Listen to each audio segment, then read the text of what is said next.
إن الحمد لله نحمده ونستعينه ونستغفره ونعوذ بالله من شرور أنفسنا ومن سيئات أعمالنا من يهده الله فلا مضل له ومن يضلل فلا هادي له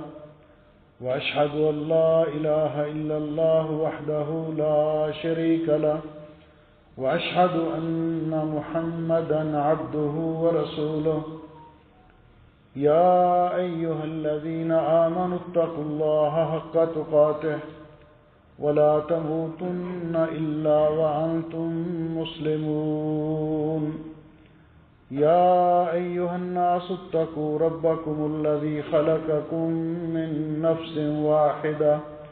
وخلق منها زوجها وبث منهما رجالا كثيرا ونساء واتقوا الله الذي تساءلون به والأرحام إن الله كان عليكم رقيبا يا أيها الذين آمنوا اتقوا الله وقولوا قولا سديدا يصلح لكم أعمالكم ويغفر لكم ذنوبكم ومن يطع الله ورسوله فقد فاز فوزا عظيما اللهم صل على محمد وعلى آل محمد كما صليت على إبراهيم وعلى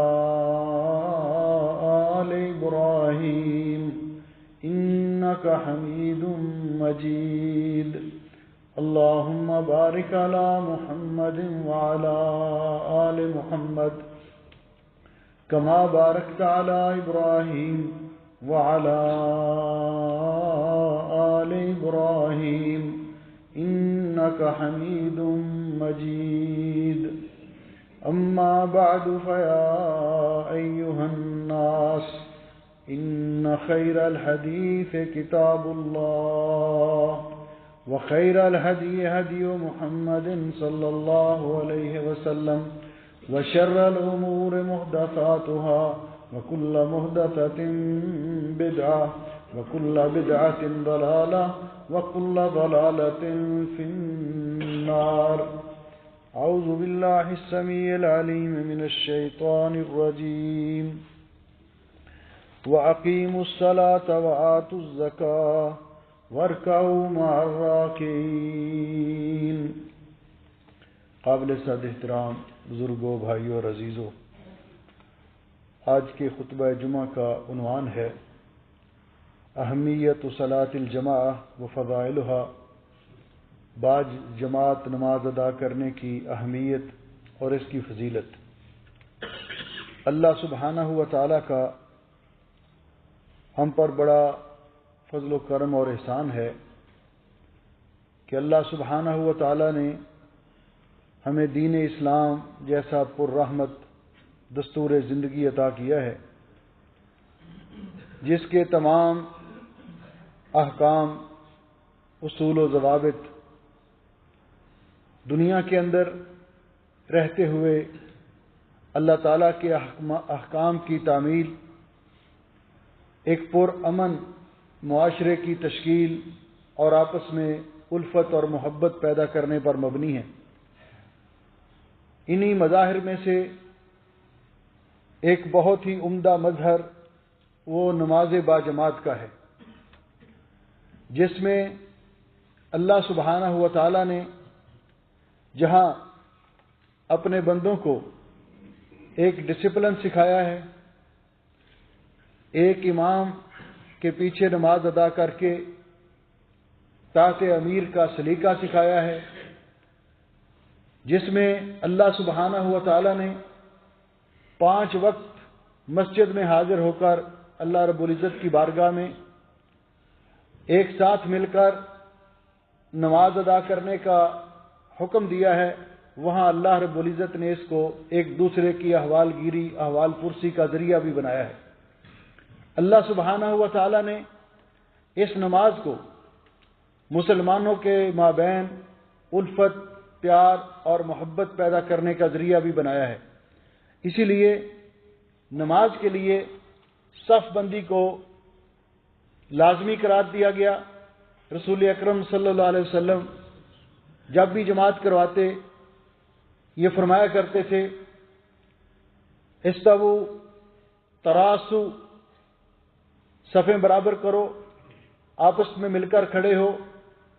فلا تختلفوا، الگ الگ کھڑے نہ ہو، فتختلف قلوبکم، اس سے تمہارے دلوں میں نفرت پیدا ہو جائے گی۔ کہیں فرمایا کہ ساتھ مل مل کے کھڑے ہو صف کے اندر، پاؤں کے ساتھ پاؤں اور کندھوں کے ساتھ کندھے ملے ہوئے ہوں۔ لا تذروا فرجات للشیطان، شیطان کے لیے رکھنا اندازی کی جگہ نہ چھوڑو۔ کسی جگہ اس کی اہمیت کو اس طرح اجاگر کیا کہ آپ نے فرمایا من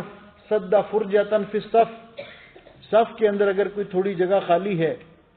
تو جو آدمی اس کو پر کرنے کے لیے اگر ایک قدم بھی اٹھائے گا، اللہ تعالیٰ اس کے بدلے رفعہ اللہ بہا درجہ، اللہ تعالیٰ اس کا ایک درجہ بلند کرے گا۔ اس لیے صف بندی یہ ایسا مظہر ہے کہ آپ ذرا تصور کریں کہ آپ باوضو ہیں، اللہ کے گھر میں نماز ادا کرنے کے لیے کھڑے ہیں، نبی پاک صلی اللہ علیہ وسلم کی سنت پر عمل کرتے ہوئے آپ دوسرے مسلمان کے پاؤں کے ساتھ پاؤں ملاتے ہیں اور وہ اپنا پاؤں پیچھے کر لیتا ہے، تو دل میں کتنی تکلیف ہوتی ہے کہ کیوں اس نے میرے پاؤں سے پاؤں پیچھے ہٹایا۔ اور یہ جو مسئلہ ہمارے ذہنوں میں ڈالا گیا ہے نا کہ دو نمازیوں کے درمیان 4 انگلیوں کا فاصلہ ہونا چاہیے، یہ کوئی شریعت کا مسئلہ نہیں۔ کچھ لوگ کہتے ہیں جی پاؤں کے ساتھ پاؤں ملانے کے ساتھ الجھن پیدا ہوتی ہے۔ کیا الجھن پیدا ہوتی ہے؟ سنت رسول صلی اللہ علیہ وسلم پر عمل کرنے سے الجھن پیدا ہوتی ہے؟ اس کی بالکل وہی حالت ہے جس طرح کسی مسلمان بھائی کو کہا جائے نا داڑھی رکھ لو بھائی، سنت ہے رسول اکرم صلی اللہ علیہ وسلم کی، میری نہیں، میرے باپ کی نہیں، میرے کہنے پر نہ رکھو۔ نبی پاک صلی اللہ علیہ وسلم کے ساتھ اظہار محبت کرتے ہوئے اپنی داڑھی اپنے چہرے کی زینت بناؤ، تو کہتا ہے جی الجھن ہوتی ہے۔ بھئی سنت رسول صلی اللہ علیہ وسلم پر عمل کرنے سے جس کو الجھن ہوتی ہے وہ مسلمان کیسا ہے؟ تو یہ تو ایسا مظہر ہے کہ اللہ رب العزت کی بارگاہ میں آ کر ایک فقیر آدمی کھڑا ہے، ساتھ ایک امیر آدمی کھڑا ہے، رعایا کھڑی ہے بادشاہ کے پاؤں کے ساتھ پاؤں ملا کر، کیونکہ اللہ رب العزت کے دربار میں ایک ہی صف میں کھڑے ہو گئے محمود و ایاز، نہ بندہ رہا نہ کوئی بندہ نواز۔ تو اللہ رب العزت نے یہ ہمیں ایسا سلیقہ سکھایا ہے کہ نماز کے ساتھ پیار اور محبت کا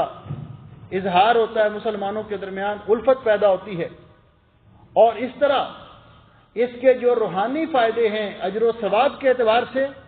ان کا بالاختصار میں ذکر کروں گا۔ لیکن سب سے پہلے یہ بات ذہن میں رکھی جائے کہ قرآن کریم کی آیت مبارکہ جو میں نے آپ کے سامنے تلاوت کی ہے، اللہ رب العزت فرماتے ہیں اقیموا الصلاۃ وآتوا الزکوٰۃ، نماز قائم کرو، زکوٰۃ ادا کرو، ورکعوا، اور رکوع کرو، مع الراکعین، رکوع کرنے والوں کے ساتھ۔ اس آیت سے استدلال کرتے ہوئے علماء نے لکھا ہے کہ اللہ سبحانہ ہوا تعالیٰ کا یہ امر ہے، اور امر وجوب کا تقاضا کرتا ہے۔ ہر مسلمان کے لیے، مرد کے لیے جماعت کے ساتھ مسجد میں آ کر نماز ادا کرنا فرض ہے، لازمی ہے، بغیر عذر کے جماعت سے پیچھے رہنا جائز نہیں، بغیر عذر کے جماعت کو ترک کرنا جائز نہیں۔ اس کی اہمیت کا اندازہ آپ اس بات سے لگا سکتے ہیں کہ پیارے نبی حضرت محمد رسول اللہ صلی اللہ علیہ وسلم کی خدمت میں ایک صحابی حاضر ہوئے، وعن نبی ہریرہ رضی اللہ تعالی عنہ قال اتى رسول اللہ صلی اللہ علیہ وسلم رجل اعمى، نبی پاک صلی اللہ علیہ وسلم کے ایک نابینا صحابی نبی پاک صلی اللہ علیہ وسلم کی خدمت میں حاضر ہوئے، فقال، اور انہوں نے آ کر عرض کیا، یا رسول اللہ، اے اللہ کے رسول، انی لیس لی قائد یقودنی الی المسجد، میں نابینا آدمی ہوں، مجھے مسجد تک لے کر آنے والا بھی کوئی نہیں۔ کہ جو مجھے مسجد تک لے آئے۔ فسأل رسول اللہ صلی اللہ علیہ وسلم یرخص لہ، تو کیا میں اپنے گھر میں نماز ادا کر سکتا ہوں؟ تو نبی کریم علیہ السلام نے فرخص لہ، اس کو اجازت دے دی۔ فلما ولا، جب وہ جانے لگے تو نبی علیہ السلام نے ان کو بلایا، فقال هل تسمع النداء بالصلاة، کیا اذان کی آواز سنتے ہو؟ کہا جی نعم۔ قال فاجب، تو پھر فرمایا لازمی مسجد میں آ کر نماز ادا کرو۔ اس سے اندازہ لگائیے کہ نبی پاک صلی اللہ علیہ وسلم نے ایک نابینا صحابی کو بھی گھر میں نماز ادا کرنے کی اجازت نہیں دی، بلکہ فرمایا کہ اذان کی آواز سنتے ہو تو لازمی طور پر مسجد میں آ کر جماعت کے ساتھ نماز ادا کرو۔ تو اس سے آپ اس اہمیت کا اندازہ لگا سکتے ہیں کہ مسجد میں آ کر جماعت کے ساتھ نماز ادا کرنا کس قدر لازمی ہے۔ اسی لیے علماء نے لکھا ہے، ایک روایت میں ہے کہ آپ نے فرمایا لا اجد لک رخصہ، اس نابینا صحابی سے آپ نے فرمایا کہ میں آپ کے لیے کوئی رخصت نہیں پاتا، آپ کے لیے کوئی اجازت نہیں ہے۔ اس سے علماء نے استدلال کیا کہ صلاۃ الجماعت فرض عین علی الرجال المکلفین القادرین حضرا و سفرا، کہ نماز با جماعت مسجد میں ادا کرنا یہ تمام مسلمان مردوں پر جو مکلف ہیں فرض عین ہے، خواہ وہ سفر میں ہوں یا حضر میں ہوں، نماز جماعت کے ساتھ ادا کرنی چاہیے۔ اور حضرت عبداللہ ابن مسعود رضی اللہ تعالیٰ عنہ بیان کرتے ہیں کہ رسول اکرم صلی اللہ علیہ وسلم نے فرمایا من سرہ ان یلقى اللہ غدا مسلما، جس آدمی کو یہ بات پسند ہے کہ کل وہ اللہ رب العزت کی بارگاہ میں مسلمان ہونے کی حالت میں پیش ہو، مسلمان ہونے کی حالت میں پیش ہو، فَلْيُحَافِظْ عَلَىٰ هَٰؤُلَاءِ الصَّلَوَاتِ، تو اسے چاہیے کہ یہ 5 نمازیں جو اللہ نے فرض کی ہیں ان کی محافظت کرے، حَيْثُ يُنَادَىٰ بِهِنَّ، وہاں جا کر نماز ادا کرے جہاں سے اذان کی آواز آ رہی ہے، مسجد میں جا کر۔ فَإِنَّ اللَّهَ شَرَعَ لِنَبِيِّكُمْ سُنَنَ الْهُدَىٰ، اس لیے کہ اللہ تعالیٰ نے نبی پاک صلی اللہ علیہ وسلم کو ہدایت کے طریقے سنن بتائی ہیں۔ وَإِنَّهُنَّ مِن سُنَنِ الْهُدَىٰ، اور جماعت کے ساتھ 5 وقت نماز ادا کرنا یہ سنن ہدا میں سے ہے۔ فرمایا وَلَوْ أَنَّكُمْ صَلَّيْتُمْ فِي بُيُوتِكُمْ كَمَا يُصَلِّي هَٰذَا الْمُتَخَلِّفُ، اگر تم بھی بلا عذر گھروں میں نماز پڑھنا شروع کر دو گے جس طرح جماعت سے پیچھے رہنے والا شخص پڑھتا ہے، تو آپ نے فرمایا لَتَرَكْتُمْ سُنَّةَ نَبِيِّكُمْ، تو تم نبی پاک صلی اللہ علیہ وسلم کی سنت کو چھوڑ بیٹھو گے، آپ کی سنت سے اعراض کرنے والے ہوگے۔ وَلَوْ تَرَكْتُمْ سُنَّةَ نَبِيِّكُمْ لَضَلَلْتُمْ، اور اگر آپ نے نبی پاک صلی اللہ علیہ وسلم کی سنت کو چھوڑ دیا تو گمراہ ہو جاؤ گے۔ فرمایا وما، لیکن جو لوگ اہتمام کے ساتھ مسجد میں آ کر نماز ادا کرتے ہیں ان کے بارے میں فرمایا وما من رجل یتطہر، جو آدمی اپنے گھر سے وضو کرتا ہے، فیحسن الطہور، اچھی طرح سنت کے مطابق وضو کرتا ہے، ثم یعمد الی مسجد من هذه المساجد، پھر اپنی مسجد میں نماز ادا کرنے کے لیے آتا ہے، تو وہ جتنے قدم چل کر آتا ہے الا كتب اللہ له بكل خطوۃ یخطوها حسنہ، اللہ تعالیٰ ہر قدم اٹھانے پر اس کے نامہ اعمال میں ایک نیکی لکھ دیتے ہیں۔ وَيَرْفَعُهَا بِهَا دَرَجَةً، ایک اس کا درجہ بلند کر دیتے ہیں۔ وَيَحُطُّ عَنْهَا بِهَا سَيِّئَةً، اللہ تعالیٰ اس کا ایک گناہ معاف کر دیتے ہیں۔ یعنی ایک قدم اٹھاتا ہے نمازی مسجد میں آنے کے لیے، گھر سے وضو کر کے آیا ہے، اہتمام کے ساتھ مسجد میں نماز ادا کرنے کے لیے جا رہا ہے، تو ایک قدم اٹھانے کے ساتھ اللہ تعالیٰ اس کو 3 اجر و ثواب عطا کرتے ہیں۔ ایک اس کے نامہ اعمال میں نیکی لکھ دی جاتی ہے، ایک اس کا درجہ بلند کر دیا جاتا ہے، اور ایک اس کا گناہ معاف کر دیا جاتا ہے اللہ رب العزت کی طرف سے۔ اس کے بعد فرمایا حضرت عبداللہ ابن مسعود رضی اللہ عنہ فرماتے ہیں وَلَقَدْ رَأَيْتُنَا، میں نے صحابہ اکرام کے زمانے میں دیکھا، نبی پاک صلی اللہ علیہ وسلم کی تربیت یافتہ جماعت کو میں نے دیکھا، وَمَا يَتَخَلَّفُ عَنْهَا إِلَّا مُنَافِقٌ مَعْلُومُ النِّفَاقِ، کوئی شخص بھی اس دور میں جماعت سے پیچھے نہیں رہتا تھا، صرف منافق لوگ جن کے بارے میں پتا تھا کہ یہ منافق ہیں وہ جماعت سے پیچھے رہتے تھے، کیونکہ یہ منافق کی خصلت ہے کہ رسول اکرم صلی اللہ علیہ وسلم نے فرمایا قرآن پاک میں سورہ توبہ کے اندر جب منافقوں کی خصلتیں بیان کی، ان کی کوتاہیاں بیان کی، تو فرمایا یہ منافق اذا قاموا الى الصلاۃ قاموا کسالى، جب نماز کے لیے کھڑے ہوتے ہیں تو ڈھیلے ڈھالے، ابھی پڑھ لیتے ہیں، ابھی پڑھ لیتے ہیں، ابھی پڑھ لیتے ہیں۔ اور نبی کریم علیہ السلام نے فرمایا تلک صلاۃ المنافق، تلک صلاۃ المنافق، تلک صلاۃ المنافق، یہ تو منافق کی نماز ہے، یہ تو منافق کی نماز ہے۔ بیٹھا رہتا ہے نماز کے انتظار میں، ابھی پڑھ لیتا ہوں، ابھی پڑھ لیتا ہوں۔ عصر کی نماز اس نے نہیں پڑھی ابھی، تو سورج غروب ہونے کے جب قریب ہوتا ہے، سورج اپنی رنگت تبدیل کر لیتا ہے، پھر جلدی جلدی اٹھتا ہے کہ وقت نکل گیا اور کوے کی طرح ٹھونگے مارتا ہے۔ فرمایا یہ منافق کی نماز ہے۔ مومن ہمیشہ اول وقت میں نماز ادا کرتا ہے جماعت کے ساتھ۔ تو فرماتے ہیں میں نے رسول اکرم صلی اللہ علیہ وسلم کے دور میں دیکھا وَقَدْ كَانَ الرَّجُلُ يُؤْتَى بِهِ، صحابہ کرام جس حالت میں بھی ہوں ہر صورت مسجد میں آ کر نماز ادا کرتے، حتیٰ کہ جو چل نہیں سکتا تھا یحادا بین الرجلین، دو آدمیوں کے درمیان ان کے کندھوں پہ ہاتھ رکھ کے وہ مسجد کی طرف اس کو لایا جاتا، حتیٰ یقام فی الصف، یہاں تک کہ اس کو صف میں لا کر کھڑا کر دیا جاتا۔ اس قدر اہتمام کرتے تھے نبی پاک صلی اللہ علیہ وسلم کے صحابہ کرام جماعت کے ساتھ نماز ادا کرنے کا، اس لیے کہ جماعت کے ساتھ نماز ادا کرنا ایک تو اللہ کا حکم ہے، فرض ہے، بلا عذر جماعت کو ضائع کرنا یہ بہت بڑی کوتاہی ہے۔ بعض علماء نے تو لکھا جو جان بوجھ کے جماعت سے پیچھے رہتا ہے اور گھر میں نماز پڑھ لیتا ہے بطلت صلاتہ، اس کی نماز ہی باطل ہے۔ اس لیے کہ رسول اللہ رب العزت نے ہم پر یہ بڑا فضل و کرم اور احسان کیا کہ جماعت کے ساتھ نماز ادا کرنے کے لیے جتنی دور سے چل کر آئے گا۔ نبی پاک صلی اللہ علیہ وسلم کے دور میں ایک قبیلہ تھا جن کے گھر نبی پاک صلی اللہ علیہ وسلم کی مسجد مبارک سے کچھ فاصلے پر تھے۔ انہوں نے یہ ارادہ کیا، بنو سلمہ نے، انہوں نے یہ ارادہ کیا کہ ہم اپنے گھر وہاں سے بیچ کر نبی پاک صلی اللہ علیہ وسلم کی مسجد مبارک مسجد نبوی شریف کے پڑوس میں جگہ لے کر بنا لیں۔ جب نبی علیہ الصلوۃ والسلام کو ان کے اس ارادے کا پتہ چلا تو آپ نے فرمایا بنی سلمہ دیارکم، بنو سلمہ اپنے گھروں کو وہیں تک رہنے دو، تکتب آثارکم، تم جتنے قدم چل کے آتے ہو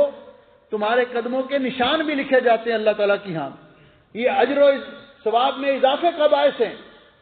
اور حدیث پاک میں آیا نبی کریم علیہ السلام نے فرمایا کہ اللہ تعالیٰ کو دو قطرے بہت پسند ہیں اور دو نشان بہت پسند ہیں۔ ایک قطرہ وہ جو اللہ کی راہ میں جہاد کرنے والے مجاہد کے خون کا قطرہ جو شہادت کے وقت زمین پہ گرتا ہے، اللہ کو بہت پسند ہے۔ وہ قطرہ زمین پر گرنے سے پہلے اللہ مجاہد کے گناہ معاف کر دیتے ہیں۔ دوسرا قطرہ کہ وہ قطرہ جو اللہ کے خوف سے آنکھوں سے بہہ پڑتا ہے، وہ آنسو، یہ اللہ کو بہت پسند ہے۔ وَأَمَّا الْأَثَرَانِ، اور دو نشان اللہ کو بہت پسند ہیں۔ ایک نشان وہ جو مجاہد کے پاؤں کا نشان، قدم کا نشان اللہ کی راہ میں زمین پہ لگتا ہے، اور دوسرا نمازی جب نماز پڑھنے کے لیے مسجد کی طرف آتا ہے تو اس کے پاؤں کے نشان اللہ کو بہت پسند ہے۔ اس لیے مسلمان کو اہتمام کے ساتھ نماز باجماعت ادا کرنے کے لیے اہتمام کے ساتھ اچھا لباس پہن کر اہتمام کے ساتھ مسجد میں آنا چاہیے، کیونکہ یہ مسجد میں آنے والا یہ اللہ کا مہمان ہے۔ مسجد میں آنے والا نماز ادا کرنے کے لیے اللہ کا مہمان ہے۔ اس لیے میلے کچیلے کپڑے، بدبودار کپڑے، حتیٰ کہ نبی پاک صلی اللہ علیہ وسلم نے فرمایا کہ جس چیز سے دوسروں کو تکلیف ہو، کچا لہسن، کچا پیاز، کچی مولی، یہ کھا کر مسجد میں نہ آئیں، اس سے دوسروں کو تکلیف ہوتی ہے۔ اللہ رب العزت نے فرمایا یا بنی آدم، اے بنی آدم خذوا زینتکم عند کل مسجد، جب مسجد میں نماز ادا کرو تو زینت اختیار کرو، صاف ستھرا لباس، خوشبو لگا کر اہتمام کے ساتھ وہ لباس پہن کر اللہ کی بارگاہ میں، احکم الحاکمین کی بارگاہ میں حاضری دینا، جو لباس پہن کر ہم بازار میں نہیں جا سکتے، جو لباس پہن کر ہم دکان پہ نہیں جا سکتے، جو لباس پہن کر ہم اپنے آفس میں نہیں جا سکتے، ویسا لباس پہن کر سوئے ہوئے اور سونے والا لباس پہن کر آنکھیں ملتے ملتے آ کر مسجد میں نہیں، اہتمام کے ساتھ آ کر زینت اختیار کیجئے۔ تو نبی کریم علیہ الصلوۃ والسلام نے فرمایا کہ یہ شخص جو نماز ادا کرنے کے لیے مسجد کی طرف آتا ہے اللہ رب العزت کا مہمان ہے۔ حضرت ابو ہریرہ رضی اللہ تعالیٰ عنہ فرماتے ہیں کہ جو شخص لا یؤتن الرجل من المسجد للصلاۃ او لذکر اللہ، جب کوئی شخص مسجد میں نماز ادا کرنے کے لیے، اللہ کا ذکر کرنے کے لیے، وہاں بیٹھ کر عبادت کرنے کے لیے آتا ہے، الا تبشبش اللہ بہ، اللہ تعالیٰ اس کا اس طرح استقبال کرتے ہیں جس طرح کہ کوئی کسی کا عزیز، بہت قریبی عزیز سفر سے آیا ہو تو اس کے گھر والے اس کا استقبال کرتے ہیں، اس طرح اللہ سبحانہ و تعالیٰ اس بندے کا استقبال کرتے ہیں جو مسجد میں آتا ہے۔ اور حضرت سلمان رضی اللہ تعالیٰ عنہ بیان فرماتے ہیں کہ نبی کریم علیہ السلام نے فرمایا، من توضأ فی بیتہ فاحسن الوضوء، جس نے اپنے گھر سے وضو کیا، سنت کے مطابق وضو کیا، ثم اتى المسجد، پھر وہ مسجد میں آیا نماز ادا کرنے کے لیے، فهو زائر اللہ، وہ اللہ تعالیٰ کا مہمان ہے، وہ اللہ تعالیٰ کا مہمان ہے۔ وحق علی المزور ان یکرم الزائر، اور میزبان کا حق ہے کہ اپنے مہمان کی عزت کرے، میزبان کا حق ہے کہ اپنے مہمان کی قدر کرے۔ تو اللہ رب العزت کا مہمان ہے، اس لیے نبی کریم علیہ الصلوۃ والسلام نے فرمایا، ایک تو جماعت کے ساتھ نماز ادا کرنا، اس کی اہمیت حتیٰ کہ حضرت انس رضی اللہ تعالیٰ عنہ کے بارے میں ہے، ایک دفعہ مسجد میں آئے، قد صلی فیہ، مسجد میں جماعت ہو چکی تھی، کسی وجہ سے دور گئے تھے، رہ گئے، تو انہوں نے فاذن واقام وصلی جماعۃ، تو انہوں نے بعد میں خود اقامت کہی اور جماعت کروائی، جو باقی ساتھی تھے ان کے ساتھ اکیلے نماز نہیں پڑھی بلکہ جماعت کروائی۔ اور اسود تابعی رحمت اللہ علیہ، ان کے بارے میں ہے، اذا فاتت الجماعہ ذهب الى مسجد آخر، اگر ایک مسجد میں گئے وہاں جماعت ہو چکی ہے تو دوسری مسجد میں چلے جاتے جہاں پتہ ان کو ہوتا کہ وہاں بھی جماعت نہیں ہوئی، تاکہ جماعت کے ساتھ نماز ادا کر سکیں۔ اللہ رب العزت کو یہ اتنا زیادہ محبوب ہے، حتیٰ کہ آدمی اگر کہیں سفر میں بھی ہے یا دور ہے جہاں اور لوگ نہیں ہیں، اگر دو ہیں تو دونوں جماعت کروا لیں، امام لیفٹ سائڈ پہ کھڑا ہو اور مقتدی رائٹ سائڈ پہ، اور دونوں برابر کھڑے ہوں، آگے پیچھے نہیں، دونوں برابر کھڑے ہوں، جس طرح صف کے اندر برابر کھڑے ہوتے ہیں۔ اور اگر اکیلا ہے تو پیارے نبی حضرت محمد رسول اللہ صلی اللہ علیہ وسلم فرماتے ہیں، اللہ تعالیٰ اس بکریوں کے چرواہے پر بڑے خوش ہوتے ہیں جو اپنی بکریاں چرا رہا ہے پہاڑوں پر، نماز کا وقت ہو جاتا ہے، نماز کا وقت ہوتا ہے تو وہ اذان دیتا ہے، اذان دے کر پھر اکیلا ہی جماعت کرواتا ہے، اقامت کہتا ہے اور اکیلا ہی جماعت کرواتا ہے۔ اللہ تعالیٰ اس بندے پر اتنا خوش ہوتے ہیں، اللہ تعالیٰ فرماتے ہیں یہ بندہ مجھ سے ڈرتا ہے نا، اسی لیے نماز میں کوتاہی نہیں کر رہا، اکیلا بھی جماعت کروا رہا ہے،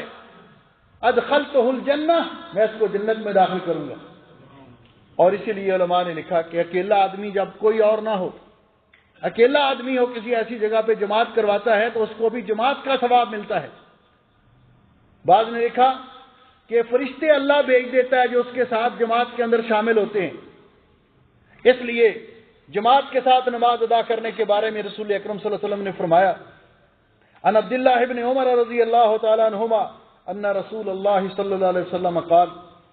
صلاة الجماعت تفضل صلاة الفض ب27 درجہ، جماعت کے ساتھ نماز ادا کرنے والے کی نماز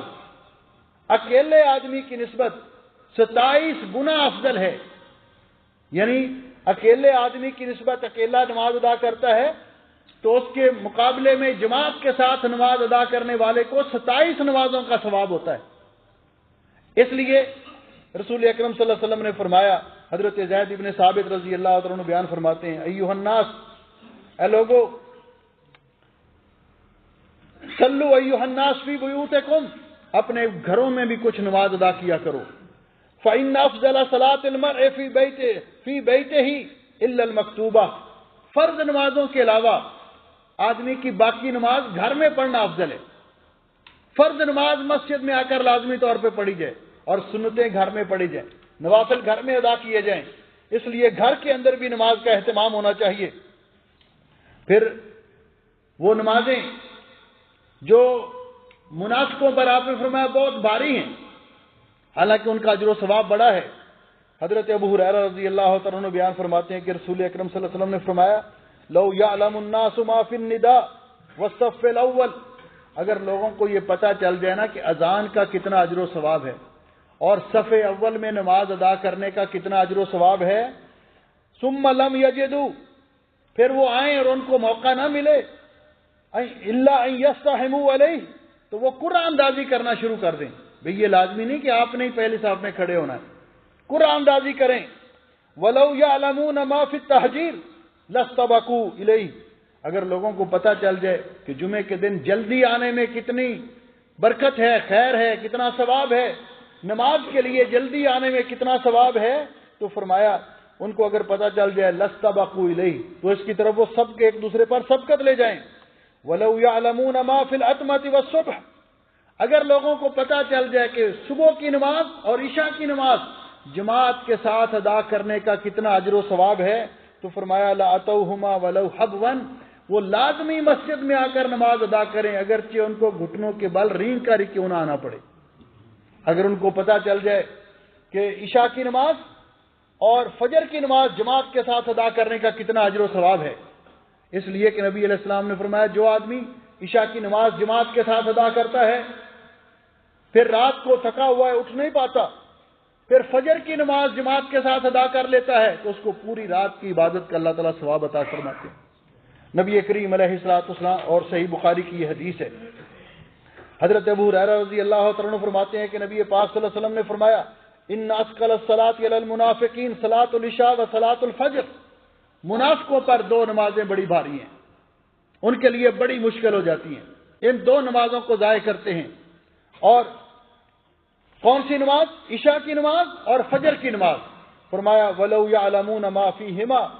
اگر ان کو پتہ چل جائے کہ یہ دونوں نمازیں جماعت کے ساتھ ادا کرنے کا کتنا اجر ہے، لَأَتَوْهُمَا وَلَوْ حَبْوًا، تو وہ لازمی طور پر مسجد میں آ کر جماعت کے ساتھ نماز ادا کریں. آپ نے فرمایا وَلَقَدْ حَمَمْتُ أَنْ آمُرَ بِالصَّلَاةِ، میں نے ایسے لوگوں کا علاج کرنے کے لیے یہ ارادہ فرمایا، میں نے ارادہ کیا کہ میں نماز جماعت کھڑی کرنے کا حکم دوں. ثم آمر رجلا، کہ جماعت اقامت کا حکم دوں کہ اقامت کہی جائے، پھر میں ایک آدمی کو حکم دوں کہ وہ جماعت کروائے. فیصلی بالناس، وہ لوگوں کو جماعت کروائے. ثم انطلق معی برجال، پھر میں کچھ لوگوں کو ساتھ لے کر ان لوگوں کے گھروں کی طرف جاؤں جو نماز کے لیے نہیں آئے. فاحرق علیہم بیوتہم بالنار، میں ان کے گھروں کو آگ لگا دوں، ان کے گھروں کو جلا دوں. اس قدر نبی پاک صلی اللہ علیہ وسلم نے غصے کا اظہار فرمایا ان لوگوں کے بارے میں کہ جو مختلف ہیلوں بہانوں سے جماعت کے ساتھ نماز ادا کرنے سے پیچھے رہتے ہیں، اور شیطان نے طرح طرح کے وساوس بعض لوگوں کے دلوں میں ڈال رکھے ہیں. کوئی کہتا ہے ہم اس لیے نہیں جاتی مسجد میں کہ اس مسجد کے مولوی کے پیچھے ہماری نماز نہیں ہوتی. کوئی بہانہ بناتا ہے یہ ہمارے مسلک کا نہیں ہے، یہ ہمارے مذہب کا نہیں. بھائی مسلمان ہے، کلمہ پڑھنے والا ہے، قبلہ کی طرف منہ کرنے والا ہے، کیوں آپ کی صرف شیطانی وسوسہ ہے کہ شیطان ایسے لوگوں کو جماعت کے اجر و ثواب سے محروم کرنا چاہتا ہے. اس لیے نبی کریم علیہ الصلوۃ والسلام نے اس پر زور دیا. تو مسلمان مرد کی نماز بلا عذر گھر کے اندر تنہا جائز نہیں، جماعت کے ساتھ آ کر مسجد میں نماز ادا کرنی چاہیے. اگر کسی وجہ سے مجبوراً رہ گیا تو جب جماعت کے ساتھ آ کے ملا تو جس حالت میں امام ہے اسی حالت میں امام کے ساتھ شامل ہونا چاہیے. اگر جماعت ہو چکی ہے پھر دوسری جماعت ہوتی ہے تو اس کے ساتھ شامل ہو جائیں. دوسری جماعت بھی نماز کے اندر کروانا جائز ہے. اور اگر دو آدمی ہیں جتنے تعداد زیادہ ہوگی اتنا اجر و ثواب زیادہ ہوگا. تو جس طرح ہم نے عرض کیا کہ اگر دو بھی آدمی ہیں تو دونوں بھی جماعت کروا لیں، لیکن اکیلا نماز پڑھنے سے یہ بہت بہتر ہے. رسول اکرم صلی اللہ علیہ وسلم نے خواتین کو حکم دیا کہ خواتین کی نماز گھر میں افضل ہے، لیکن اگر پردے کا خیال رکھتے ہوئے، اسلامی آداب کا خیال رکھتے ہوئے وہ مسجد میں آ کر نماز ادا کریں، خطبہ سننے کے لیے آ جائیں تو ان کے لیے جائز ہے. آپ نے فرمایا ان کو منع نہ کرو، ان کو بھی اجر و ثواب حاصل ہوگا. اللہ سبحانہ و تعالیٰ کی بارگاہ میں دعا ہے کہ اللہ تعالیٰ ہمیں توفیق بخشے کہ ہم اللہ تعالیٰ کے فرمان کے مطابق اور نبی پاک صلی اللہ علیہ وسلم کی سنت کے مطابق جماعت کے ساتھ نماز ادا کریں، نماز کے شروط و آداب اور تقاضوں کو پورا کریں، خشوع خضوع کے ساتھ نماز ادا کریں، اور اللہ سبحانہ و تعالی ہماری نمازوں کو قبول بھی کر لے، اور باجماعت نماز ادا کرنے کے جو فوائد و ثمرات اللہ نے رکھے ہیں اللہ تعالی ہمیں وہ بھی عطا فرمائے۔ اقول قولی ھذا استغفر اللہ لی ولکم ولسائر المسلمین من کل ذنب واتوب الیہ فاستغفروہ انہ ھو الغفور الرحیم۔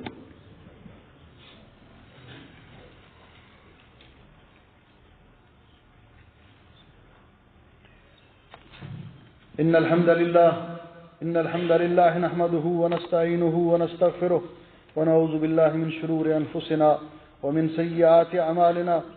من يهده الله فلا مضل له ومن يضلل فلا هادي له اشهد ان لا اله الا الله وحده لا شريك له واشهد ان محمدا عبده ورسوله اما بعد۔ محترم بھائیو، نماز با جماعت کے فوائد ذکر کرتے ہوئے رسول اکرم صلی اللہ علیہ وسلم نے فرمایا، ان انس رضی اللہ تعالی عنہ قال قال رسول اللہ صلی اللہ علیہ وسلم من صلى لله 40 يوما في جماعة يدرك التكبيرة الأولى كتبت له براءتان۔ جو آدمی 40 دن تک جماعت کے ساتھ نماز ادا کرتا ہے اور تکبیر اولا میں شامل ہوتا ہے، اس کے لیے 2 چیزوں سے برات لکھی جاتی ہے، براءۃ من النار و براءۃ من النفاق۔ ایک اللہ تعالیٰ جہنم سے اس کی برات لکھ دیتے ہیں اور دوسرا منافقت سے اس کی برات لکھ دیتے ہیں۔ پھر نبی کریم علیہ الصلوۃ والسلام نے فرمایا کہ جتنے قدم انسان مسجد میں چل کر آتا ہے، وہ عمل کفارات، جو انسان کے گناہوں کو مٹانے والی چیزیں ہیں، ان میں سے یہ بھی ہے فانتظار الصلاۃ بعد الصلاۃ واسباغ الوضوء فی الصبرات ونقل الاقدام الی الجماعات۔ جماعت کے ساتھ مسجد کی طرف چل کر آنا، اس کے ساتھ اللہ تعالیٰ انسان کے گناہ معاف کرتے ہیں۔ انس بن مالک رضی اللہ تعالیٰ عنہ قال قال رسول اللہ صلی اللہ علیہ وسلم بشر المشائین فی الظلم الی المساجد بالنور التام یوم القیامہ۔ جو اندھیروں میں مسجدوں کی طرف چل کر نماز با جماعت ادا کرنے کے لیے آتے ہیں، قیامت کے دن اللہ تعالیٰ ان کو مکمل نور تام عطا فرمائے گا۔ اس لیے میرے بھائیوں، نماز با جماعت کے جو فوائد ہیں، ان سے استفادہ کرنے کے لیے ہمیں اس بات کا اہتمام کرنا چاہیے کہ ہم نماز جماعت کے ساتھ ادا کریں۔ بلا عذر نماز جماعت سے پیچھے رہنا یہ جائز نہیں ہے۔ اللہ سبحانہ و تعالی ہمیں نمازوں کے پابند بنائے، اور اللہ تعالی ہمیں جماعت کے ساتھ نماز ادا کرنے کی توفیق بخشے اور قبول و منظور فرمائے۔ ایک بھائی نے دعا کے لیے کی ہے، نقیب احمد کوئی بھائی ہیں، وہ 1 سال سے کومے میں ہیں، تو انہوں نے آپ سے التماس کی ہے کہ آپ دعا کریں ان کے لیے کہ اللہ تعالیٰ ان کو شفائے کاملہ عطا فرمائے۔ ہمارے بھائی تنویر صاحب بیمار ہیں، ان کو کینسر کا مسئلہ ہے ان کے جبڑے میں، ان کے لیے بھی دعا کریں، اللہ ان کو بھی اور ہر بیمار کو اللہ تعالیٰ شفائے کاملہ عطا فرمائے۔ ان اللہ و ملائکتہ یصلون علی النبی یا ایھا الذین آمنوا صلوا علیہ وسلموا تسلیما۔ اللهم صل علی محمد وعلی آل محمد كما صلیت علی ابراہیم وعلی آل ابراہیم انک حمید مجید۔ ربنا ظلمنا انفسنا وان لم تغفر لنا وترحمنا لنكونن من الخاسرین۔ اللهم انک عفو تحب العفو فاعف عنا۔ اللهم اشف مرضانا ومرضى المسلمين، اللهم اشف مرضانا ومرضى المسلمين، اللهم اقض حاجاتنا وحاجات المسلمين، اللهم اغفر للمسلمين الميتين، اللهم انت ولينا في الدنيا والآخرة، توفنا مسلمين والحقنا بالصالحين، اللهم اجعل هذا البلد آمنا مطمئنا رخاء سخاء وسائر بلاد المسلمين۔ سبحان ربك رب العزة عما يصفون وسلام على المرسلين والحمد لله رب العالمين۔